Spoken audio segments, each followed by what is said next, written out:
On today's show, used Teslas bring in younger buyers, BMW comes out with an app so you never have to hit another red light, and could Africa become the next growth market for the automotive industry? All that and more coming right up on Autoline Daily.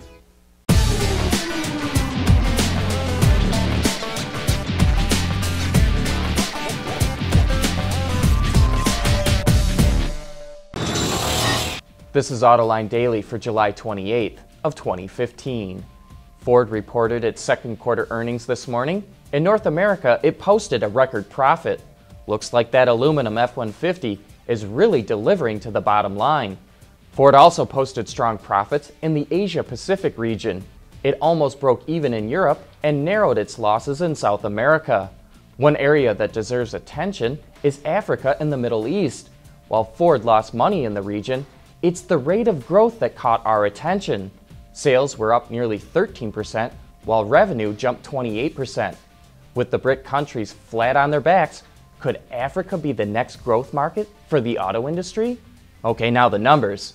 The company sold nearly 1.7 million vehicles, up slightly from last year, but revenue fell slightly.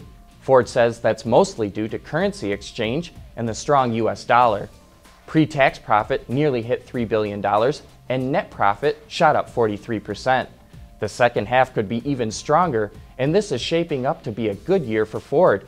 And that could put an end to all the gossip in Detroit about whether or not Mark Fields is capable of running the post-Mullally era. California is home to Tesla, not only its headquarters, but to most of its customers. However, a new report from Edmunds shows that the company can grow outside of California by tapping into the used car market. Florida, Washington, Texas, New Jersey, and Arizona make up a large share of Tesla Model S owners who bought the car used. For example, in Washington, the used market share for the Model S is double that of new ones. Edmunds says the pre-owned market also gives Tesla the opportunity to go after younger buyers. About 10% of used Model S customers are millennials, compared to just 6% of all new buyers. We'll be back with more right after this. Autoline Daily is brought to you by Bridgestone Tires, your journey, our passion.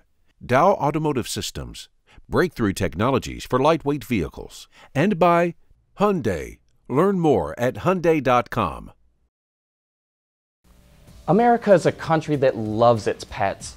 Subaru knows this, and that's why you see so many of our furry four-legged friends in their TV commercials. The company is also known for its safety, and that's why it teamed up with the Center for Pet Safety to test the crash-worthiness of crate and carriers for dogs. While the makers of these products claim they are crash-tested and safe for use, there aren't any protocols or standards to prove those claims. As you can see from this test footage, some of the carriers fall apart or fail to prevent the dog from becoming a deadly projectile, but other crates had little to no damage. Click the link in today's transcript to find out who makes the best dog cages in the marketplace. You know, don't you hate those days when all you seem to do is hit red lights? Well, BMW has an app for that.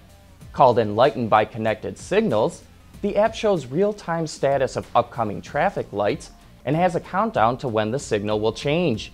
It then recommends whether or not to stop or proceed. The idea behind the app is to increase safety and help improve fuel economy, but I suspect most BMW drivers will use it to beat the red lights. Enlighten will work with iOS devices in any BMW equipped with the app's option, but it is currently limited to 3 cities in the United States. Coming up next, you'll be amazed at how much water comes out the tailpipe of a fuel cell car. For the people at Dow, racing is a sport and a science. We enjoy one and learn from the other. But like most competitive people, we like winning at both. This is the human element at work. Dow. Last week on Autoline After Hours, we were talking all about the water that comes out the tailpipe of a hydrogen fuel cell car. General Motors told us that those cars put out 2 gallons of water for every hour of driving. That sure sounds like a lot of water, and it could be dangerous to dump so much water on the road in the winter where it freezes up. So we contacted Toyota since it is already leasing its Mirai fuel cell car. To prevent releasing large amounts of liquid water, the Mirai has a bend to its tailpipe to collect the water, forming a pool at the bottom of the tailpipe. Most of it turns to vapor before it leaves the pipe. Toyota says the Mirai releases less than 1/4 of a gallon of water per mile, which pretty much matches GM's figure of 2 gallons per hour. A tank full of hydrogen in the Mirai releases more than 10 gallons of water, but Toyota says that's about the same as a gasoline-powered vehicle. The Mirai also has an H2O button on the dash that shoots compressed air through the tailpipe to get rid of any excess water. Speaking of after hours, our guest this Thursday is Dan Sandberg, President and CEO of Brembo North America. So you know the discussion is going to be all about high-performance braking power. So tune in for some of the best gearhead talk in the business. That wraps up today's report. Thank you for watching, and please tune in again tomorrow.